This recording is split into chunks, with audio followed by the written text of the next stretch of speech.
Hey, how are you doing? Good. Nice to see you.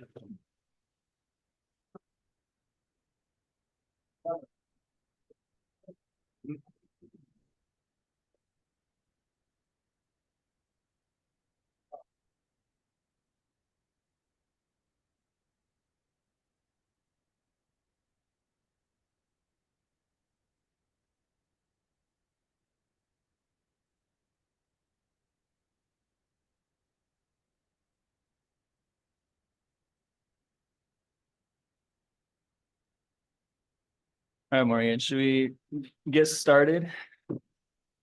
Let's do it. All right, good evening and welcome working groups and members of the public to our fourth Mid-City Communities Plan Update Working Group meeting. My name is Morgan Ruby and I'm a senior planner in the City Planning Department and will be helping to facilitate this working group meeting tonight. You can't hear? I'm sorry. One moment. There is. Is this better? Awesome. Awesome, of course, happy to accommodate. I'll just start over since we only spoke one sentence so far, and we want to make sure everyone can hear. So good evening. I'm glad you can all hear. Welcome everyone to our fourth Mid-Cities Community Plan Update Working Group meeting. My name is Morgan Ruby, and I'm a senior planner in the City Planning Department, and I'll be helping to facilitate this working group meeting tonight. This meeting is being recorded, and that is to support anyone who cannot join tonight and would like to follow along. It will be posted on the Plan Update website following the meeting, along with previous meetings. Next slide. So here's our agenda for this evening. We will start with an introduction, and then city staff will be presenting in two parts. The first part will be focused on the public engagement summary. After that, we will pause for 15 minutes for a chance for our working group members to reflect, share their thoughts, and any questions. The second part of the meeting will be focused on the historic context statement and survey, with a pause for 20 minutes after for a working group discussion again. We will then take public comments for 20 minutes near the end, and we will conclude this meeting promptly at 8 p.m. Next. So moving on to today's presenters from the City Planning Department, we have Alex from the Community Planning section, Bernie and Kelsey from Heritage Preservation section, and we also have Selena, Aparna, Mauricio, and Shannon working behind the scenes tonight. I'll now present a general update and overview of the Mid-City Community Plan. Next again.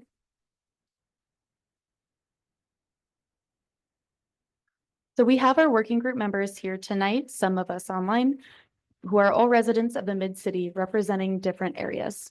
They were all brought on through an application process. For those curious about the application process, it is available online. Their role as working group members is as follows. We have asked them to be involved in the plan update from start to finish. We have also asked for them to review project materials related to public engagement, research, and technical studies, to suggest ideas that could be included in the plan update, and provide feedback for proposals related to the plan update. I'll also add a request for all of us in this meeting, which is to listen to each other and the public, because we are seeking to create a dynamic update for a very diverse community. So we want to be collective about our approach and hear each other's point of view. We do have one new working group member tonight, Paul Smith. Paul, would you be able to give us a quick introduction? Hi, everyone. Can you hear me? My name is Paul Smith. I'm a resident of El Cerrito, which is part of the Eastern region. I'm originally from rural Vista. I've lived in the city of San Diego for the last 23 plus years. Lived in a lot of different communities, University Heights, North Park, South Park, Grand Hill. And the whole time I've actually worked in the Gateway or Mount Hope area. So I'm very familiar with a lot of different areas of San Diego. And I think that that familiarity with different, neighborhoods might bring something to this group. Thanks for having me. Awesome. Nice to have you, Paul. Next slide. So first things first is logistics. For in-person attendees, bathrooms and a water fountain can be found immediately outside the door you came in to the left. This evening is a hybrid meeting with some participants on Zoom, as we mentioned. For working group members online, please have your cameras on so we can see your faces, and please also rename yourself in Zoom to include your name and the community that you are representing. So when it comes time for a working group discussion, we can all see the community that you represent. For members of the public on Zoom, please also rename yourself with your name so we can see who is in attendance, and turn your camera on when speaking if preferred. You can rename yourself on Zoom by clicking Participants on the bottom of your Zoom screen. Hover your mouse over your name, then click the three dots button and choose Rename, and a pop-up box will appear. We will have 2 discussion periods for working group members and a public comment period held at the end for both in-person and online attendees.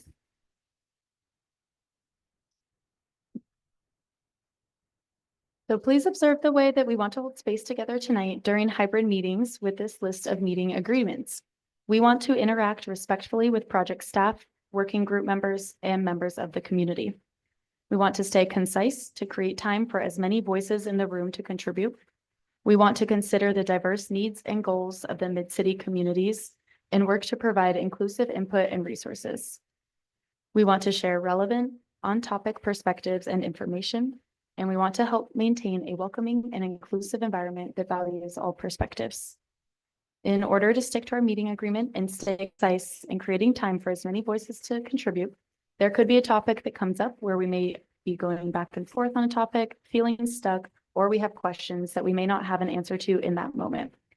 What I'll do in those moments is ask that we table that topic and either revisit and come back to that topic in the end, if time allows, or maybe it is something the team needs to follow up on about after the meeting and address through the meeting summary notes. We'll be watching out for moments like this to keep us on track and moving forward. Next slide. So the Mid-City planning area is made up of 4 communities: City Heights, Eastern Area, Kensington Talmadge, and Normal Heights. Within these 4 communities are 24 unique neighborhoods. The planning area consists of over 8,000 acres, has over 133,000 people, which is about 10% of the city's total population as of 2022, and has over 21,000 jobs. Next slide, please. So why are we updating the Mid-Cities Communities Plan? The last update was in 1998, which was over 25 years ago, and a lot has changed since then. The update to the plan will serve as a 30-year vision for land use, mobility, urban design, public facilities and services, natural resources, historic and cultural resources, and economic development. The four goals for the plan update are to address regional growth and housing needs, understand community needs and enhance quality of life, evaluate infrastructure demand, and reduce environmental impact. Next slide. So we launched the plan update last winter to start gathering community ideas and studying existing conditions. We are now in phase 2, and the first draft of the Mid-City plan is anticipated around the end of this year. Overall, the plan update is scheduled to be a 3-year process. So we have several new documents online at planmidcity.org, including the December 11th working group meeting summary, which includes detailed answers to questions from the last meeting, as well as a recording for those who missed it. We also have the January 9th Planning Commission workshop presentation and recording, the draft public engagement summary and attachments, the draft focus reconnaissance survey report, and 2 FAQs have been posted, one for the historic context and survey, and another FAQ for the Mid-City Community Plan update. Next slide. So on January 9th, we held a planning commission workshop. Here are as a high-level summaries of the commissioner comments. To reverse the 1998 Mid-City Communities Plan's home reduction, encourage redevelopment along the major corridors with appropriate transition, promote more small-scale retail to create neighborhood attractions, emphasis on improving transit, walking, and biking connections, and to continue the integrated planning approach to develop open space, recreation, and trails network. Please also note that the City Planning Department is exploring community planning area boundary line adjustments for Kensington Talmadge and College area. Next slide. The Mid-City Atlas Existing Conditions Report will be released in a few weeks. We've received 633 public comments. 601 comments have been addressed with 7 new maps, 11 map revisions, 37 table revisions, and 14 chart revisions. Please note that all data has been updated to the latest available year. And as we mentioned, this will be available in a few weeks. And I'll now pass it over to Alex to provide an overview of the draft engagement summary. Actually, we wanted to take a moment to pause and ask if anyone had any clarifications or quick questions about the update that you've heard so far. Then I'll pass it over to Alex. Thank you. Thanks, Morgan.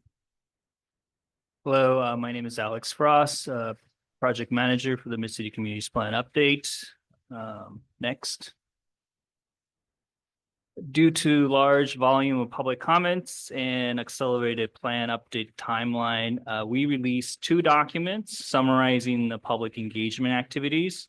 We released and presented the overview of key engagement efforts in September to this working group, which included half the engagement activities. And the draft public engagement summary was released in December, which summarized all the activities from 2024. Next. So far in the plan update process, we provided 2 online surveys, convened 4 working group meetings, and hosted 85 community events. Over 2,500 people have participated in these activities, generating more than 8,300 comments. Next. We initiated various engagement activities to make it easy for people in Mid-City to provide input. We organized 6 office hours, 7 workshops, 12 community interviews, 16 pop-ups, and presented at 18 community forums, which included the 4 planning groups in Mid-City. And we hosted 27 youth engagement sessions with Hoover and Crawford High School students and Mann and Clark Middle School students. Next. We partnered with 2 organizations to ensure community engagement was inclusive and meaningful. City Heights Community Development Corporation assisted in setting up some of the pop-up stations and mini workshops, while students from Cal Poly SLO helped with additional pop-ups and middle school outreach early in the process. Next. One of the questions we asked through our surveys and pop-ups was, what word or words would you use to describe your ideal vision of Mid-City? 17% of people said clean, safe, thriving neighborhoods, followed by 16% wanting to see more vibrant, walkable, mixed-use places and corridors, followed by 16% of folks wanting better infrastructure, especially related to mobility and public facility. About 8% of people wanted more green spaces, trees, and parks and recreational opportunities, followed by another 8% wanting to see more affordable homes built for all people. And 8% of folks wanted accessible, diverse, equitable, and inclusive community. Around 7% of people wanted to see more beautiful, charming, dynamic, and innovative neighborhoods, followed by another 7% wanting to kind of maintain the community-oriented, friendly, and neighborly atmosphere. About 5% of respondents wanted to preserve neighborhood characters and minimize future redevelopment, while 3% wanted to see more peaceful, quiet, serene neighborhoods or maintain that. About 2% of folks envisioned a very crowded, declining, and congested Mid-City. And then another 2% wanted to see more parking in Mid-City. Next. Now we'll go over the high-level summary of what we heard by major plan update themes: history in place, sustainability, equity, climate change, land use and development, mobility, urban design, and parks, public facilities, and open spaces. Next. For history in place, some of the themes we heard was to celebrate Mid-City's cultural diversity and heritage by encouraging new cultural districts and gateway signs, to continue to emphasize local culture through murals, events, and signage, and balancing historic preservation with housing development, ensuring that historic neighborhoods retain their character while contributing to housing needs. Next. For sustainability, equity, climate resilience, really looking to identify blue and green infrastructure strategies for climate resilience, support for equitable community engagement and civic education, promotion of clean energy and sustainable transportation, and identifying fire mitigation strategies, including open space maintenance, infrastructure upgrades, and improved fire safety and emergency access. Next. In terms of land use and development, building more affordable homes and diverse housing types, addressing homelessness and expanding supportive services, prioritizing mixed-use development, high-density housing, and neighborhoods serving businesses along major corridors, while ensuring thoughtful design and mobility consideration. Ensuring opportunities for new homes is shared across all Mid-City communities, revitalizing declining areas to strengthen the neighborhood economy and supporting local businesses, and redeveloping areas with focus on minimizing displacement while prioritizing the relocation of displaced residents. Next. In terms of mobility, improving mobility options and make streets safer for all users, providing greater investments in sidewalks, bikeways, transit, and traffic calming measures, addressing the gap in connectivity for the Mid-City area by improving transit connectivity within and outside of Mid-City, and considering neighborhood lots, parking permits, parking structured and meter parking options. For urban design, people would like to create clean, safe, thriving neighborhoods that are beautiful, authentic, and artistic, improving well-being and safety through physical improvements such as fixing sidewalks and adding streetlights, developing community and youth gathering spaces, pedestrian-only plazas, and cultural programming tailored to neighborhood identities, and enhancing walkability with access to local markets, grocery stores, restaurants, and gym within walking distance. Next. For finally, parks and public facilities, open space, addressing the need for parks and amenities, infrastructure maintenance and safety issues, developing connected network, small, medium parks, encouraging more community gardens, dog parks, and gathering spaces, especially in highly populated areas, and preserving canyons, and developing urban trails and pathways with culturally significant features like signage, sculptures, to enhance connectivity between neighborhoods. Next. So how does community ideas inform the plan update? So these feedbacks and existing conditions analysis will guide the initial formation of plan update framework, vision, and concepts for Mid-City. Specifically, it will inform the focus areas to further study concepts and opportunities related to land use, urban design, mobility, and public spaces. Development of high-level visions, goals, and policies, and more refined summaries for Mid-City communities.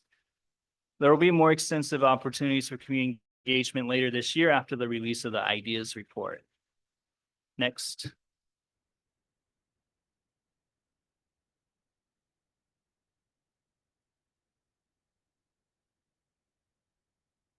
We will now hear from the working group members. For those members of the public who have comments and questions, please hold on to those thoughts and we will get to the public comment at the end of the meeting. We now will take about 2 minutes per working group member for as many folks as we can get to into this 15-minute block. We may not get to you in this round, but in the next round, we will make sure to start with folks who haven't had a chance to share yet. Please consider questions at the top of the slide as a prompt. Are there any surprises? Is there something missing? Are there any themes that you want to emphasize or elevate? For all in attendance, both working group members and the public, you can also provide public comments through the chat feature for those online or on comment cards for those in person, which are located in the back of the room by Selena.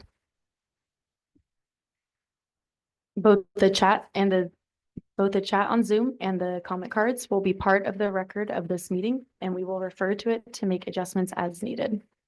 To our working group members, we will start with those of you who are in person. When you speak the first time, please press the button on your microphone for it to turn on. State your name the first time you speak, please. And when you're done speaking, press the button again to turn it off.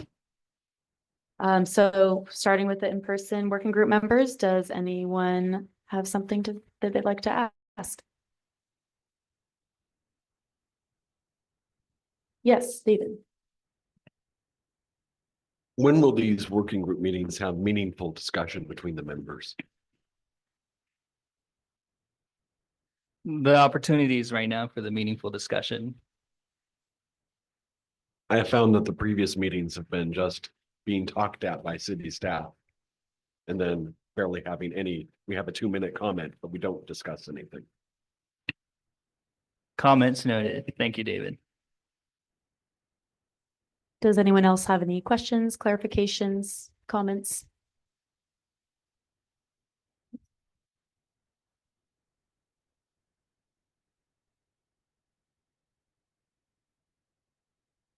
It might need to be a little closer to you. Green light, so, all right. My name's Eric. I'm from El Cerrito and just wanted to say with the Canyonlands, I mean, I agree, there's natural beauty there sometimes, but sometimes they're dumping grounds. And we all saw what happened on Montezuma earlier this year on Halloween. And I think nobody wants their house burning down. So with the canyons, I think there needs to be a lot of thought put into preserving, but also clearing brush as, you know, the fire department determines is necessary. So just want to throw that out there. Thank you for your comment. Would anyone else in person like to speak? Yes. This is Nam Nguyen from City Heights. In regards to some of the comments about connections between parks and also aspects of sustainable energy and all those fun things, when in this process of a planning update will this working group be able to potentially see potential concepts or illustrations of what that might look like, as opposed to just being presented in the abstract? Because I think we would appreciate having some example of a concept or vision, and then also the public would be able to benefit from an example of a vision to better understand what they're asking for when they respond to surveys and respond with things about thriving neighborhoods, open spaces and parks. What does that look like? And when might we be able to see something like that? Yeah, Alex Frost, I can answer that question. So that will be our next meeting, our ideas report. So everything we heard from the engagement and from all the existing conditions analysis will get kind of funneled into the ideas report. We'll have land use alternatives, urban design concepts, more detailed study of focus areas across Mid-City. Some parks and recreational concepts and ideas and other mobility concepts. So yeah, it's gonna all come together and we'll kind of have the meat, I guess, yeah, of the plan update. So that will be coming. Thanks for your patience. Yep. Thank you for your comment. Does any other in-person working group members have questions related to the draft public engagement summary? I think we can then move on to the online working group members. Shannon, I'll hand it over to you to facilitate online discussion. So Lynn or Zach, if either of you have something, it looks like Lynn has unmuted yourself, so feel free to go ahead, Lynn. Yeah, this is probably a question for Alex. At last week's planning commission meeting, was brought up that the planning department is looking at the boundary between Kensington, Talmadge and the college area. And I think you know that Eastern area is also asked to look at some of the boundary questions along El Cajon Boulevard between College and El Cerrito and Rolando. What would be an appropriate time to have a discussion about that? Hi, Lynn. So we did receive a letter from College Area Planning Board and the Kensington Talmadge Planning Group last year. And they had requested a boundary line adjustment, basically to expand the Kental area up to Colwood Boulevard.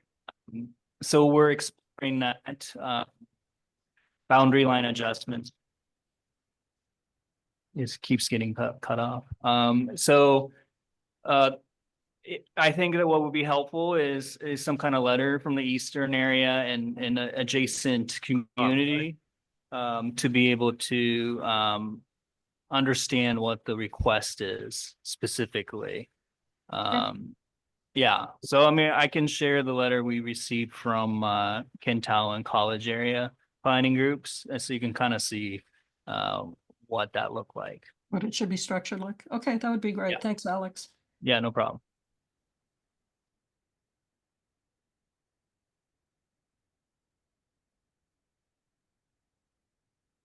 Shannon, did you mention there was another online working group member that'd like to speak?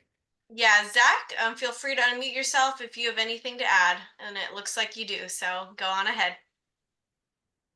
I wanted to echo the earlier comments about keeping canyons clean and that kind of going line step with some of the feedback that you all presented, which is clean and safe communities of the future. So, but a lot of the other feedback that you gathered doesn't seem like too big of a surprise to me. I think I've seen some of the events where you were doing data gathering, so it all seems pretty normal.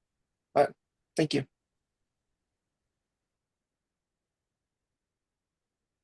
Are there any other online working group members that would like to speak? Nope, we just have those 2 working group members online today. Awesome. This concludes the working group discussion portion, and I'll pass it over to Bernie for the historic preservation presentation. Great, thank you, Morgan. Hello, my name is Bernie Turgeon, Senior Planner with the Heritage Preservation Section.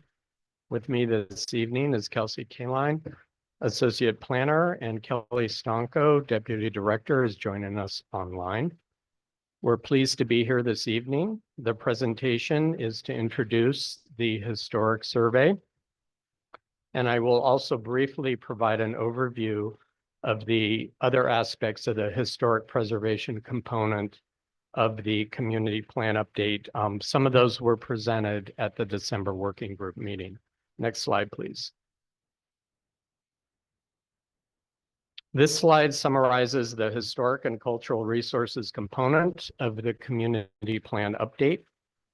To ensure that historic resources are recognized and incorporated into the community plan, the update includes a historic context statement that was provided to you in December of 2024 and a focused reconnaissance survey. The survey was made available this week. These documents help to guide land use decisions, historic preservation policies within the community plan, the environmental analysis, and future historic preservation work within the community. Those are available for public comment, and we are requesting comments by the end of May 31st. Next slide, please.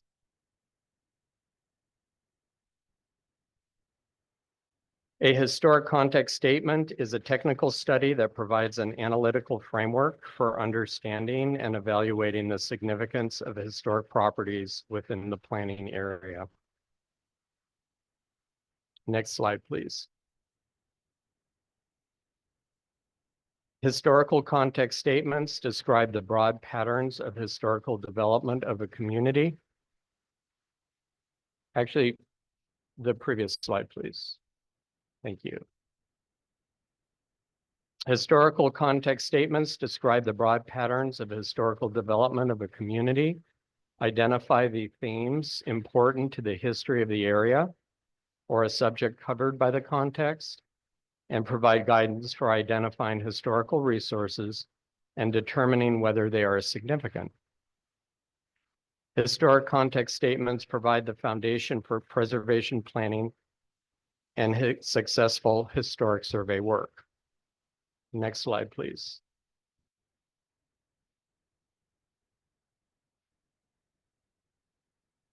This slide shows the themes that were uncovered during the research and development of the Mid-City Communities Historic Context Statement.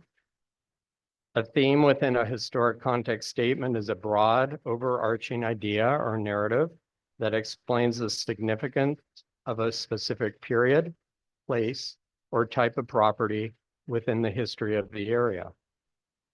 Property types that represent the important theme in a significant way are identified within the discussion of each theme.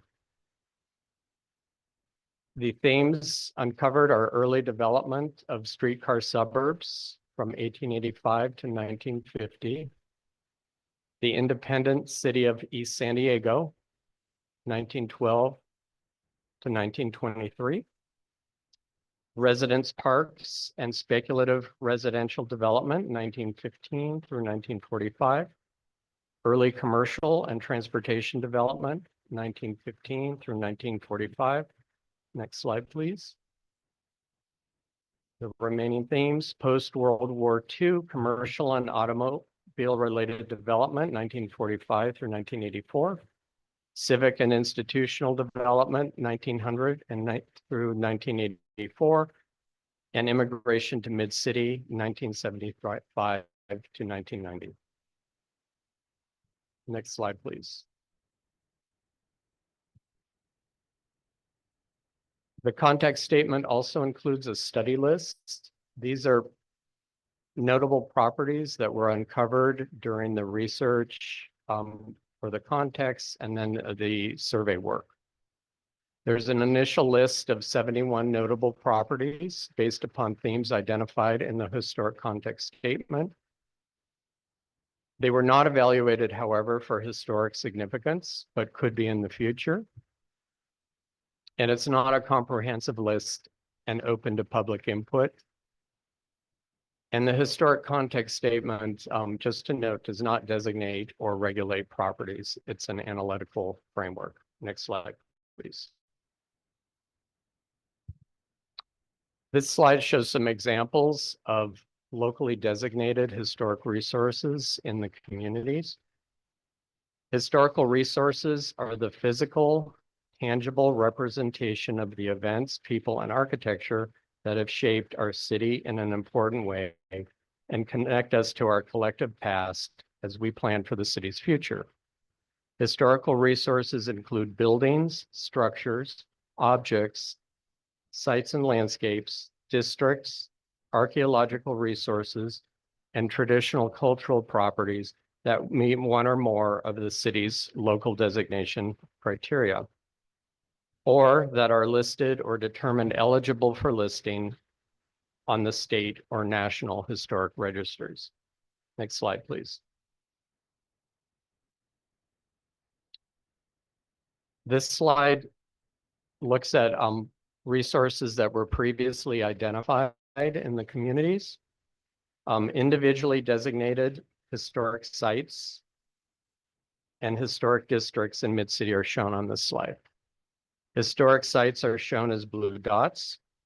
Locally designated historical districts include the Talmadge Gates Historic District. It's outlined in green. I know that's probably kind of hard to see. I think many people may know it's on Monroe Avenue. The Island Air Historic District outlined in blue, kind of in the center of the map. And while not a designated historical resource, yet important to this effort, Little Saigon is a Vietnamese cultural district proclaimed by the City Council, centered around several blocks of El Cajon Boulevard and Menlo Avenue.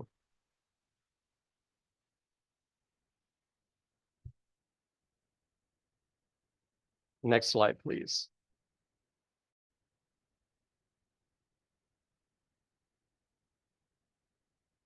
A historic survey is a process to identify, record, and evaluate potential historical resources within an area. Surveys provide information for informed planning and preservation decisions. Next slide, please. This survey was scoped at the reconnaissance level. A reconnaissance level survey is intended to gather basic information for a group of resources and is suited to the scale, scope, and budget of a community plan update. In 1996, the city completed the Greater Mid-City Reconnaissance Survey, former survey, which covered approximately half of the Mid-City community's planning area. The 1996 Mid-City Survey identified 3 potential historic districts within that survey's boundary: Kensington and Talmadge in the Kensington-Talmadge community, and Carterre Center in the Normal Heights community. The purpose of this survey was to review those findings of the 1996 Mid-City Survey, identify any individual or additional areas of shared common development history that may yield potential historic districts, map and evaluate the historic significance of post-World War II tracts, and identify areas that lack significance for exemption from future historic review, and to identify properties on the main commercial corridors to add to the historic context study list. Next slide, please.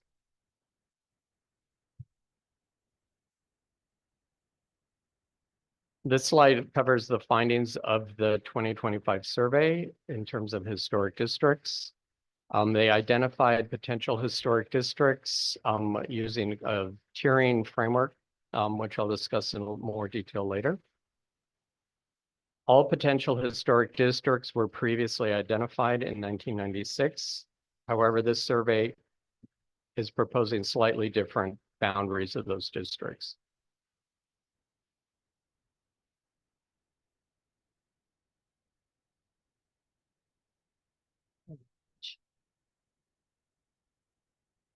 Next slide, please.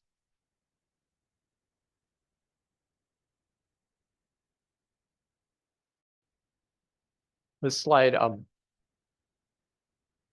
of outlines what a historic district is. A historic district is a geographically defined concentration of resources, typically buildings, that collectively convey a shared significance under one or more of the city's historical resource designation criteria.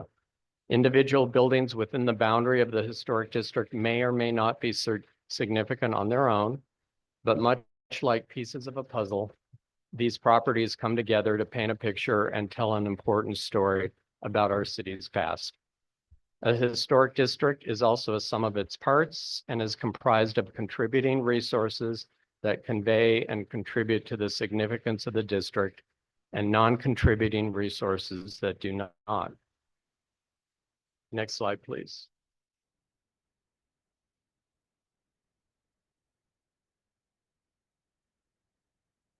So this is from our posted FAQ.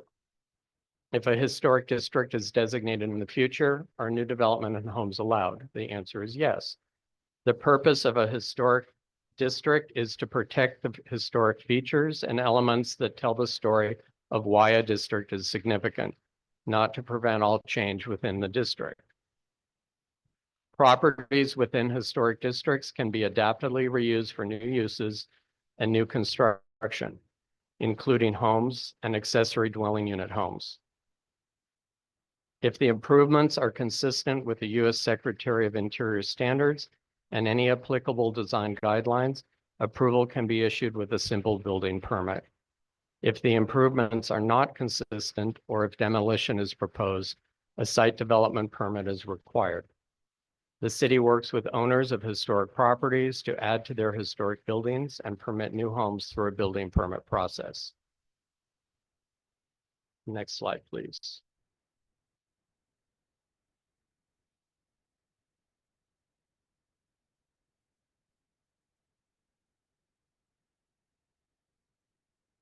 This slide identifies one of the potential historic districts that was included in the 1996 Mid-City Survey and also affirmed in the 2025 survey. However, noted here, our consultants took a look at it, the area in terms of kind of a evaluation of historic integrity, kind of looking at the buildings in the original district boundary, which is shown in the dotted line. It's basically kind of a large square. And when they took a closer look, they refined the boundary to what's shown here in blue and shaded in. Next slide, please.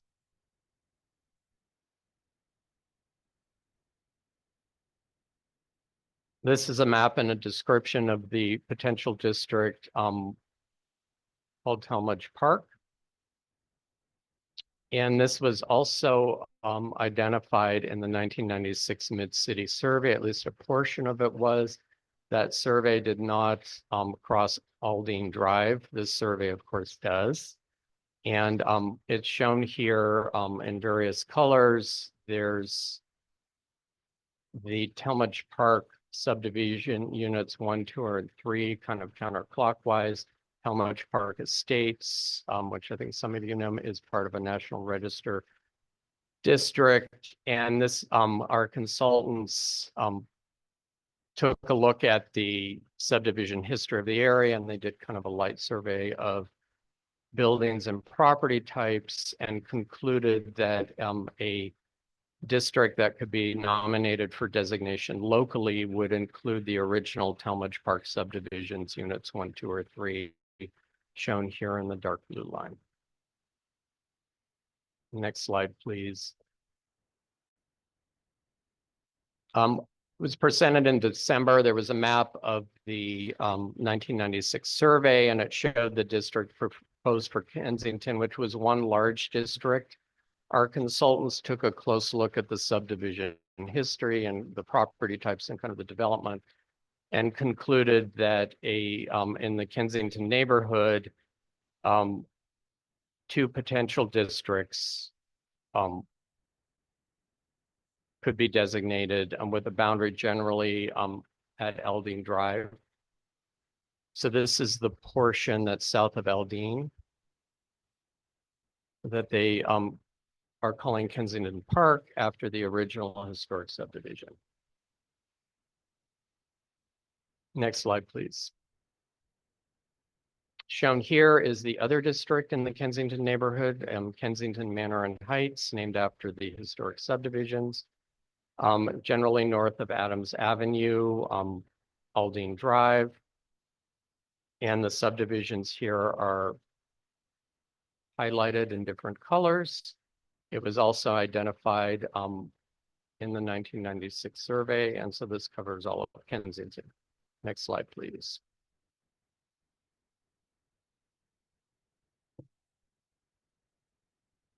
One of the goals of the survey was to also take a look at the post-war tracts. This is something we did with other community plan updates, namely in Mira Mason University. We looked at post-war housing, which typically was developed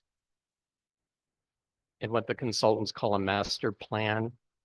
And that would be a residential communities that typically integrate site planning, infrastructure, and home construction into a unified development. That is kind of the pattern of post-war housing that I think most people are familiar with. And so they looked at this kind of housing type and the subdivision type as a master plan community with the goals of looking to see if anything would uncover potential eligibility for a historic district designation, as some could if they have maybe notable architects and developers or notable architecture, or that they do not appear eligible for historic designation and should be considered for exemption from future historic review, and the code section is cited here. Next slide, please.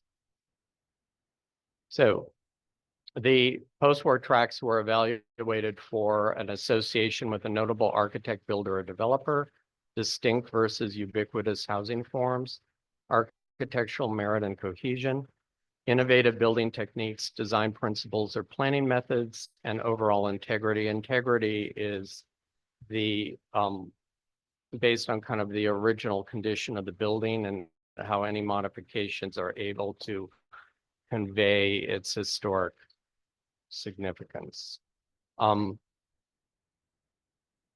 They developed a tiering framework. Tier 1 are the ones that are likely significant, potentially as a historic survey, a historic district, and they would merit future intensive survey to nominate for local designation. There were 4 of those. Tiers 2, historic significance was undetermined. without additional research or survey work, and there were 14 subdivisions. And tier 3 lacks historic significance as a whole or as individual properties, and 79 tracts fell into that category. And this is similar to Mira Mesa. A lot of those subdivisions were found to be tier 3. Next slide, please. A large portion of the community, in terms of the survey, kind of falls into this category of mixed development history. You could see the outline in blue. And partly what's going on here, these areas are influenced by the longstanding development history. The subdivisions here were very early, as you know, and the subdivisions progressed from East San Diego to the present day. The mixed development patterns are influenced by the multifamily and commercial zoning that was put in place in the 50s, and a lot of the apartment buildings and other types of properties that infilled and redevelopment in the 50s, 60s, and 70s. And also areas of longstanding and mixed development history are difficult to evaluate at a reconnaissance survey level. Next slide, please. This is a composite map from the survey, and I know it's probably kind of hard to read, and I hope people would look at it more carefully when you all have time. It shows the historic districts that are designated as tier 1. The tier 2 communities are shown in blue. So we have the green color are the historic districts tier 1. The blue is the tier 2, the more research needed. The pinkish color is not historically significant. So these are the areas that would be proposed for exemption from future historic review. As you can see, it's kind of in the southern and eastern portions of the planning area. And then a lot of the central portion of the planning area on this map that's in tan is that area that I just discussed. It's mixed development community. So all of the areas, but the pink area would still, under our proposal, still be subject to the historical review regulations. Next slide, please. This just kind of summarizes where we are in terms of the survey findings and where we're going.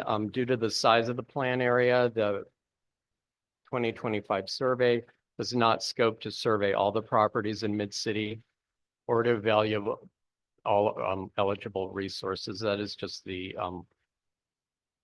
kind of basis of a reconnaissance level survey. Of course, the community, we welcome input to identify future areas of research, especially relating to the themes of social and cultural history. And then the survey will guide future preservation work, including intensive level survey and property specific evaluations. That's how it will be used in the future. And again, we welcome public comment and participation. Comment period is open until May 31st. Some candidate questions, additions to the study list, if you know of notable properties or properties that have historical meaning to you for whatever reason, please let us know. Social cultural history, this is an area that needs to be explored from the community's perspective. And then any general comments or edits to the document. And that concludes my presentation. Thank you for your time.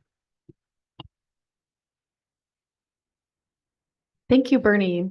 We will now pause again for a working group discussion.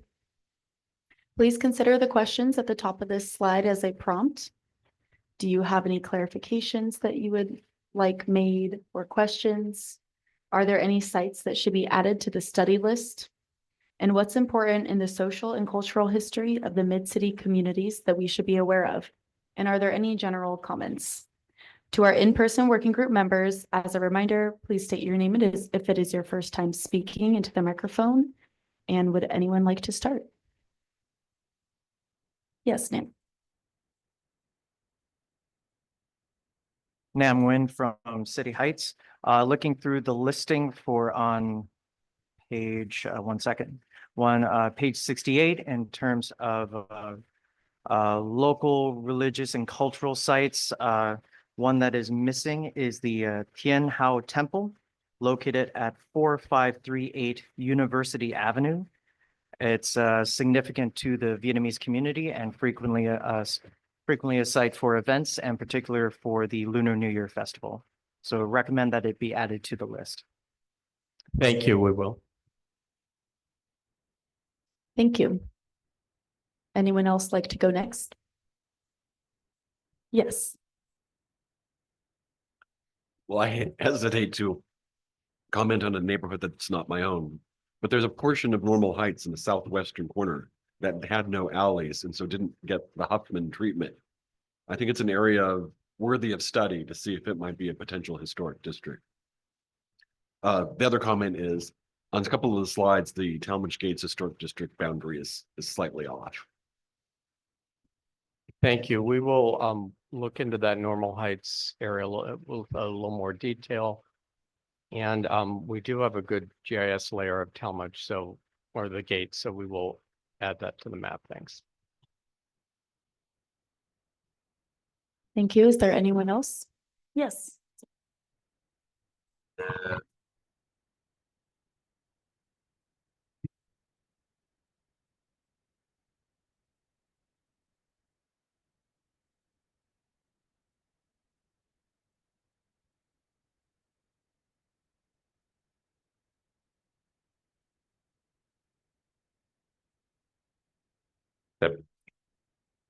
Maybe that's better. Sure.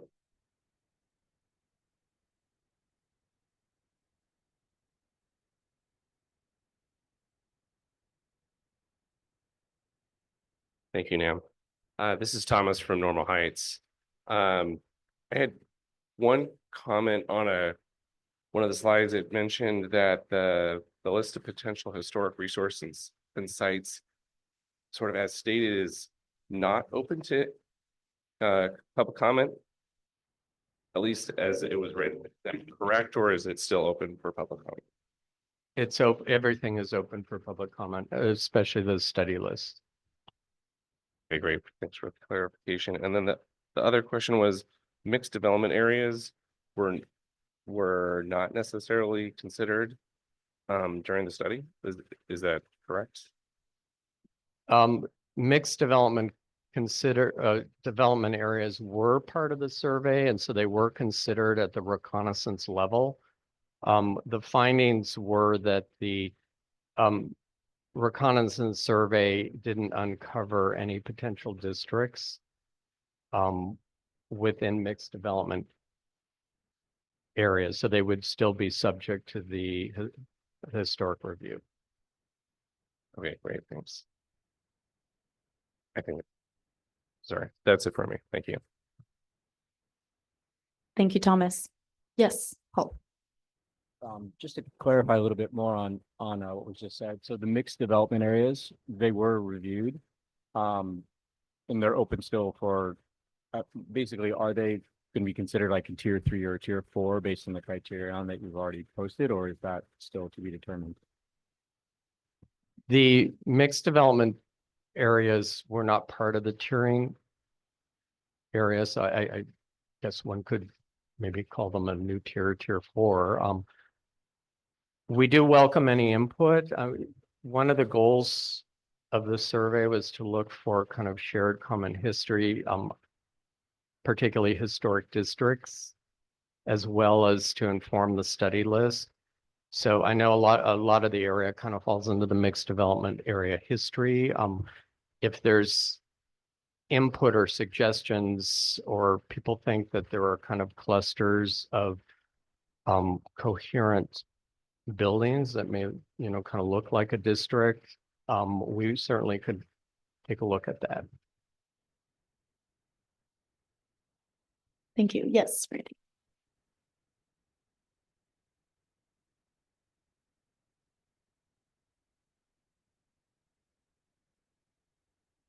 Test. Okay. Thank you for the presentation. How did you determine that the significant window for immigration was 1975 to 1990? The consultants researched that, and it's discussed in more detail in the historic context statement as one of the themes.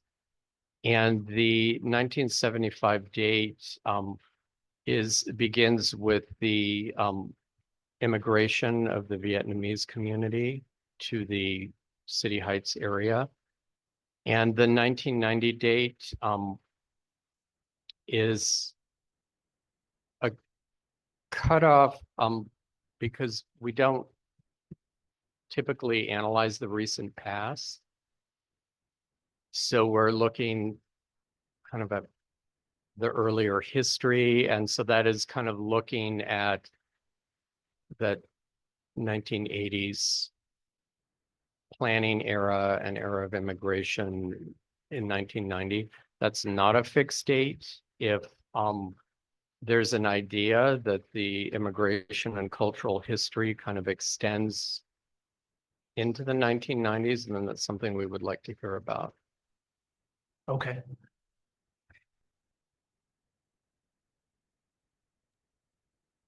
I see that Kelly Stonko, Deputy Director, has her hand up, maybe to possibly add to the answer. Kelly, feel free to go on ahead and speak. Thank you so much, Shannon. Yeah, I just wanted to build a little bit, build a little bit on what Bernie was saying.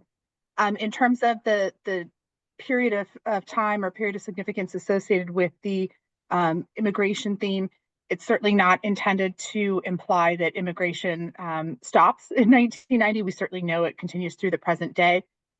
With historic preservation, we rarely ever take any type of context or survey work up through the present day, just because we are trying to place something in a historic context. And if it's too recent, then we don't have that kind of perspective to sort of look at that theme in the broader history and kind of begin to make a determination as to what is significant, because it's just a little too new, a little too recent, which is why the 1990 date was selected, because it's still pretty recent from a historic preservation perspective, but it's certainly not intended to imply that that's some significant cutoff for immigration, or that immigration activities don't continue through the day. I mean, or through this day, because certainly Mid-City is it still has a lot of diverse communities and immigration into the community. And so that's not intended to imply that. The other thing in regards to that is context statements and surveys are living documents as well. It's not intended that this document is set in stone now once it's adopted with this plan update. With every historic context statement, as time passes, you have to go back, you have to revisit that context statement, look at the themes, re-examine the time periods, and look at potentially extending those, picking up new properties, picking up new themes. So it will be a living document that is revisited as well. And then one last quick thing, going back to the prior question about the kind of mixed development area. Just wanted to clarify that with the reconnaissance survey, because we are looking at such a broad area, that what we are looking for is, one, are there potential historic districts? And two, are there areas, master plan communities that have shared community history where we can look at an area en masse, right? And say, okay, all of these properties in this area were built at the same time by the same architect, same developer, and have the same 4 architectural styles or so. So we can kind of get an economy of scale in evaluating those and either determine, are they potentially significant or not, which was the tiering that Bernie looked at. In the area that we've kind of identified as mixed development history, that area fell somewhere in the middle. We weren't finding historic districts, but we also couldn't do that sort of economy of scale that we could do in the master plan community. So what that area will see is continued review under the city's 45-year review process to identify individual resources. And as part of that review, we'll be looking at things like the study list to help us identify potential resources within that mixed development area. So hopefully that provides some additional clarification.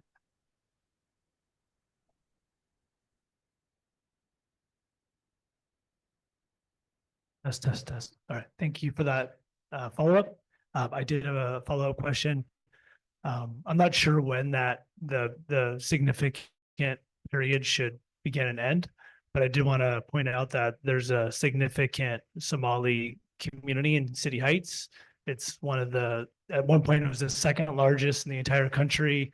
I believe it could be the third largest, but the Somali enclave and diaspora arrived in the early and mid 90s after the civil war in Somalia.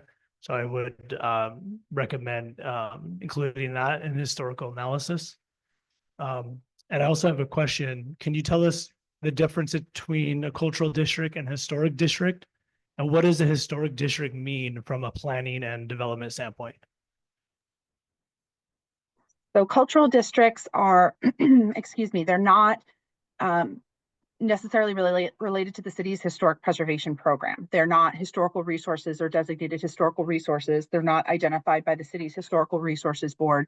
They are established by the city council and are kind of centered around, you know, a sense of place, economic kind of vitality, recognizing cultural history and significance, but don't have any kind of historic preservation related processes or regulations associated with them. Historic districts are different in that those require more intensive level survey evaluation, looking at historic significance, doing property by property evaluations of properties, and what you're doing there is protecting a defined geographic area, you know, usually a tight neighborhood or block, whatever the scale may be, that has significance under the city's historic designation criteria. And that decision is by the Historical Resources Board and can be appealed to the council. And that does have regulations associated with it, as well as some of the benefits that are available for historic preservation. It does not result in any kind of you know, prohibition on new development, excuse me, housing, adaptive reuse, anything like that. That can all be permitted, as Bernie touched on, within historic districts. And if you're following the historic standards and regulations, which we're looking at, providing additional clarification on through our objective design standards, then you can do that new development, that new housing, the addition, what have you within the district through a building permit process. And it's only if you're not following those regulations or standards that a site development permit would be required. Thanks, Kelly. Any other in-person working group members that would like to comment at this time? Yes. Hi, this is sorry, this is Eric Kelly again from El Cerrito. I have a couple potential additions or just ideas to throw out. One of them is a cluster of just 4 houses. So I guess it would be more, you know, properties than district, at the intersection in El Cerrito, at the intersection of 58th and, oh, I had it pulled up and then I forgot the cross street. Estella, yes. 58th and Estella. I think those are historic houses, and at least one was there like before the surrounding neighborhood was built. It's like an original farmhouse, I think, when it was all orchards and everything out there.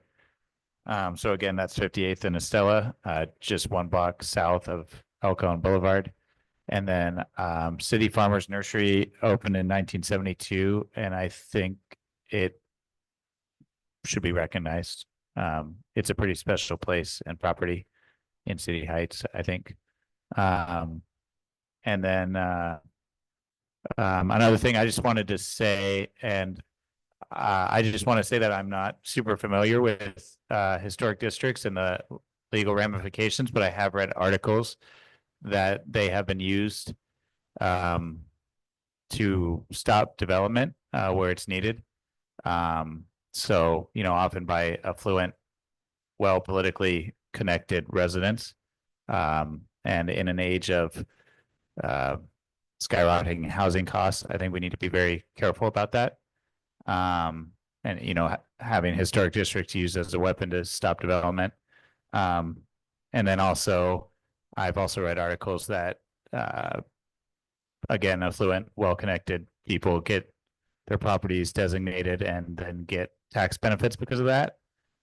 which when we have a big deficit in the city, I'm not really a fan of that either, especially because often these homes are like multi-million-dollar properties and they shouldn't be getting tax breaks. So that's just stuff I've read, and I don't know, the exact laws of San Diego and whatnot, but just wanted to provide my opinion on that and concern. Thanks. Thank you, Eric. Any other in-person working group members? Yes. Kristen Spittle from Kensington Talmadge area. And as we were looking at the historical context part, I did want to just notate one of the main resources that allowed a young San Diego to grow. And I was looking, this is from page 30 of the Mid-City Historic Context Statement. A few of the reference we used references Transit in San Diego, ASCE Anniversary Project. And I looked that up. It has some very interesting notes about how San Diego was developed with public transportation. In the eyes of its residents, San Diego became a progressive city July 3rd, 1886. So we were progressive and a leader for public transit. It helped support the city and helped us grow fast. And what's interesting is that the last day of rail service was Sunday, April 24th, 1949. So we benefited from the growth of this, and it helped shape our neighborhoods. So I wanted to just shout out that resource, and it has a lot of historical context in it. Thank you so much. Before we move to the online working group members, do anyone else here would like to speak? Okay. Shannon, I'll pass it to you to facilitate online discussion. Thank you. Great, thank you, Morgan. Lynn or Zach, do either of you have something to add? I see Lynn, you are unmuted, so please go on ahead, and we'd love to hear from you. Okay, thank you. Yeah, I just wanted to say Eastern area is primarily tier 2 and mostly tier 3 housing. So not historically significant, but I did want to thank you for including 2 assets that we requested from the Eastern area, and that was the College Grove Shopping Center and the Choyas Heights Naval Radio Transmitting Facility. I saw they're included, so thank you for that.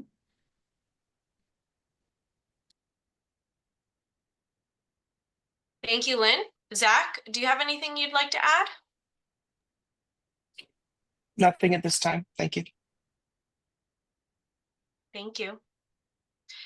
And that's all the working group members that are online, unless Lynn, you wanted to have a second round. No, I don't. Thank you. Okay, back over to you, Morgan. Yes, And thank you. And I see I'm- Kelly Stonko has Yes. her hand raised, so I believe she has something to add here. Just really quickly, wanted to thank the working group for your input and your comments. In terms of development on historic resources and in historic districts, new development, new housing, as I mentioned, is certainly something that is permissible and that our heritage preservation staff reviews and works with property owners on a regular basis.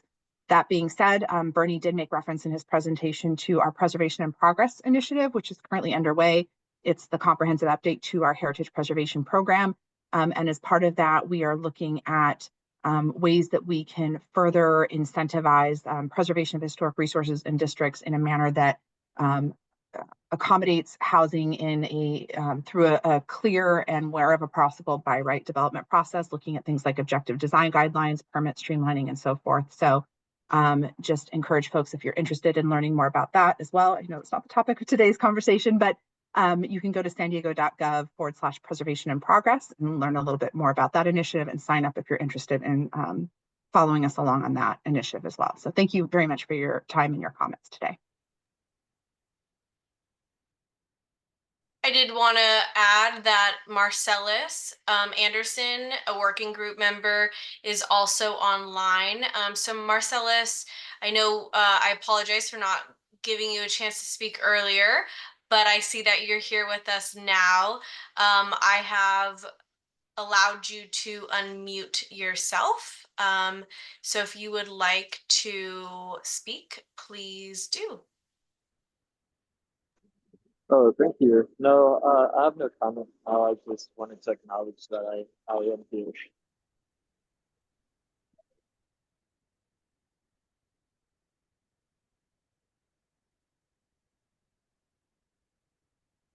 All right. I believe that's all he had to add. So back over to you, Morgan.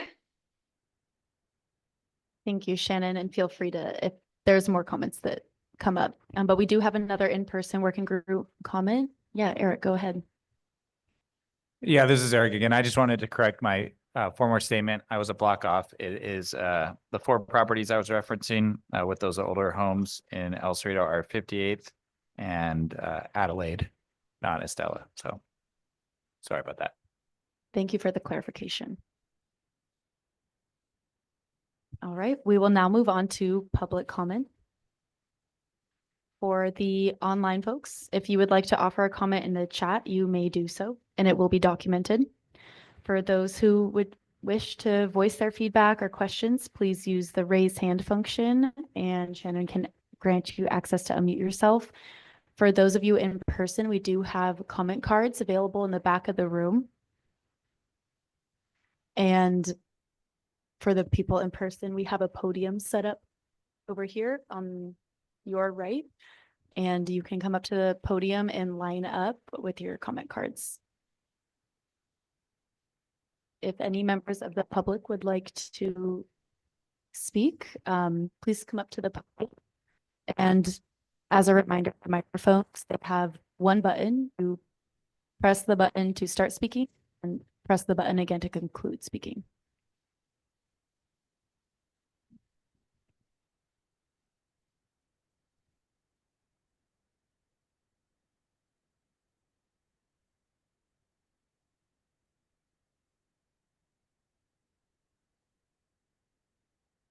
Hello. Oh, okay. My name is Jessie Shepard, and I'm a student at SDSU studying environmental science right now. I'm currently in a geography sustainability class where we're working on a project where we have to receive feedback from the community.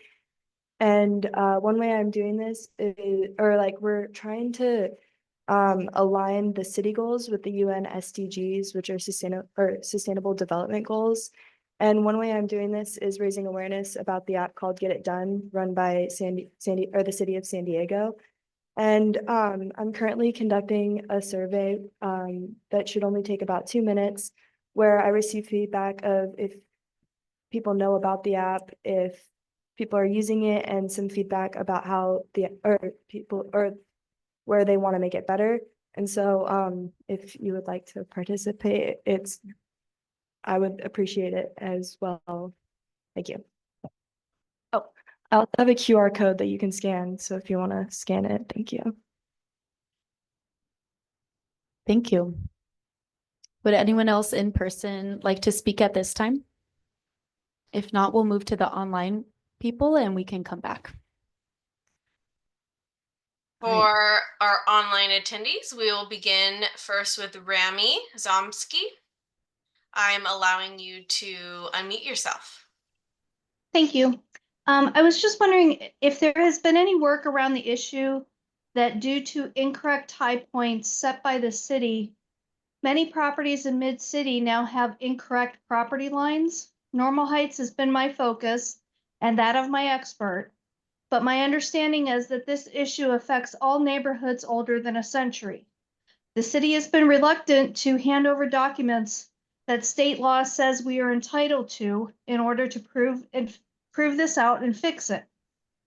As developers are moving into the neighborhoods, property issues and lawsuits are accelerating, often with each instance being the same distance in the same direction in the offset, from the traditional lines to the city determined lines. We cannot plan for our future without first fixing the past that is now impacting our current lives. What steps are being taken by the CPU to prepare for this issue that is an extensive issue.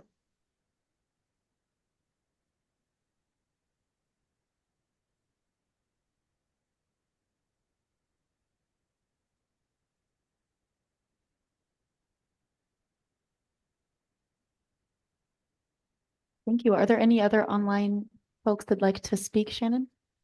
We can't see it on our end. It does not look, oh, here we go. Yes, we have Paul Jameson. I'm allowing you to talk. Hi there. I just joined, so I've missed everything, but I did just want to say that I would like to see Kensington, where I live, contribute its fair share of housing under the state arena requirements to the mid-city plan update. I saw that almost all of Kensington's been marked potentially as a historic district. I had mixed feelings about that. At least it's the city that's saying it's a historic district here and not, individual residents proclaiming that. But I do feel, and this was addressed at one of the last meetings, that it may be very difficult to add additional housing in this area with some of the restrictions of the historic district. So what I'd like to see going forward is how can we do our fair share in Kensington to add housing, particularly along Adams Avenue, even if the historic district for all of Kensington occurs. Thanks.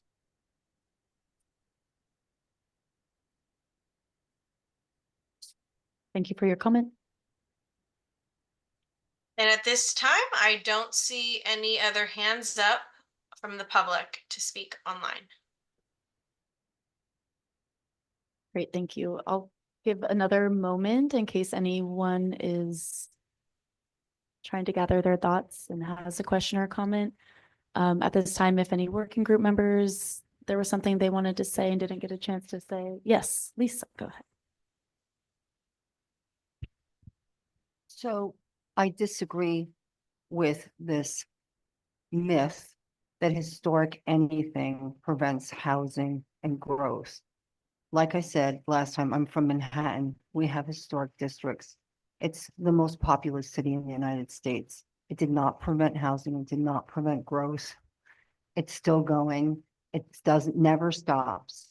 But the historic areas are the areas that the people want to visit, right? They're not the high-rise buildings that are the attractions, right? When you go to Manhattan, you want to go to Greenwich Village and you want to go to Central Park and you want to go to those places. And I think that that's important.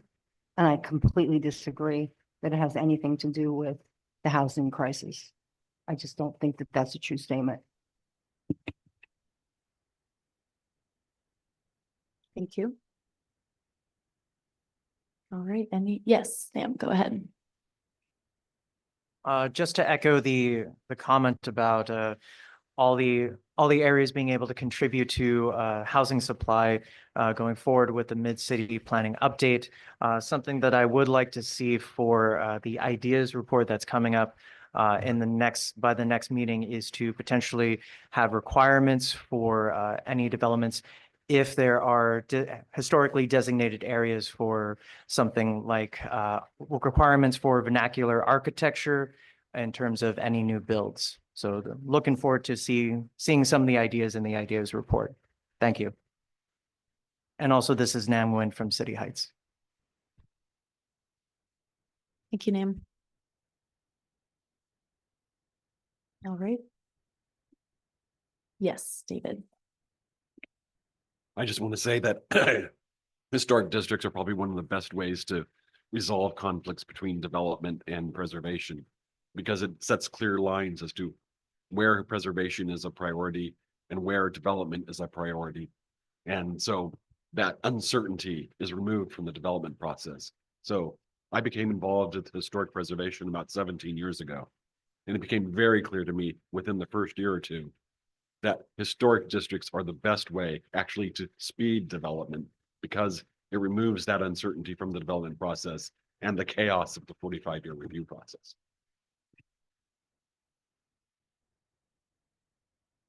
Thank you. Shannon, are there any other online folks or comments that you'd like to share? Not seeing any at this point. Okay. This concludes our public comment period. Thank you all for your contributions and your thoughts. If we did not. I'm sorry, what's that?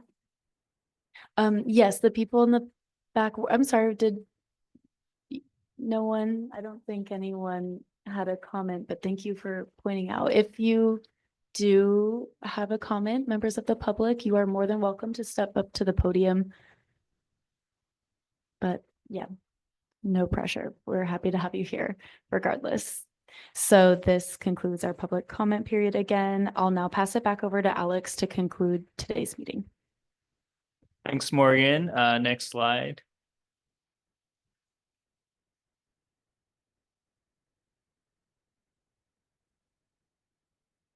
Yeah, just wanted to touch on next steps. So the first year of the plan update, we've been gathering community feedback and conducting pretty extensive existing conditions analysis and also collecting feedback to improve that existing conditions analysis, which includes today's presentation on historic context statement and historic survey.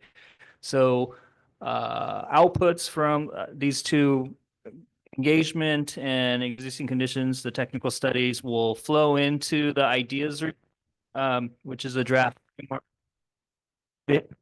concept that should come out. We're aiming for June before the next working group meeting, and there will be a lot of content in this ideas report, and we'll be going back and doing extensive community engagement, open houses in 4 communities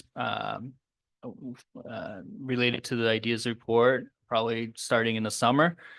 And we'll be collecting feedback from the working group members and the general public. And that will kind of feed into the first draft of the community plan, which we're anticipating by end of 2025 or early 2026. So that's kind of the next steps. Next slide.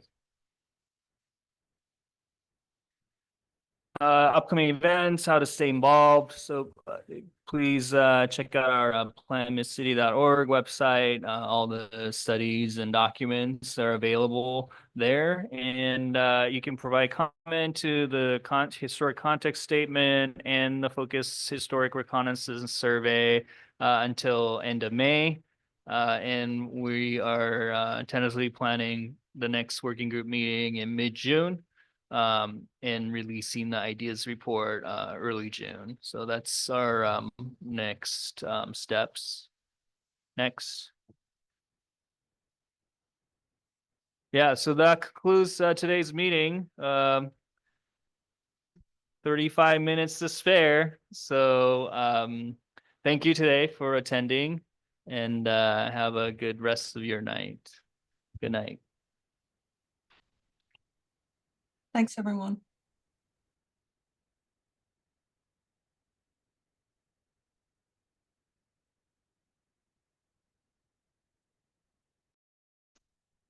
Thank you, everyone.